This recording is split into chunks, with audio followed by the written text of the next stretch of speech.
kajitafuta kwenye maisha yake, ana uangalau wa maisha, wewe unamuonea wivu na maisha katafuta mwenyewe, unakuwa bize kuharibu maisha yake. Badala uwe bize kutengeneza maisha yako, unakuwa bize kuharibu maisha yake. Muda unakwenda, umri unakuacha, watoto wanakuwa wengi, unashindwa kuwahudumia kwa sababu uko bize na vitu vya watu. Acha kuwa bize na vitu vya watu, kuwa bize na vitu vyako. Tafuta maisha yako.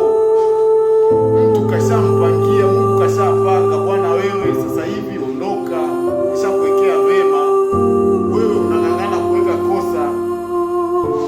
Mungu amepanga, mwache aondoke. Wewe kuwa bize na mambo yako, unapoteza muda. Achana na lombaya nyingi. Sasa hivi unapoteza muda, unachelewa ndugu yangu. Hata uchawi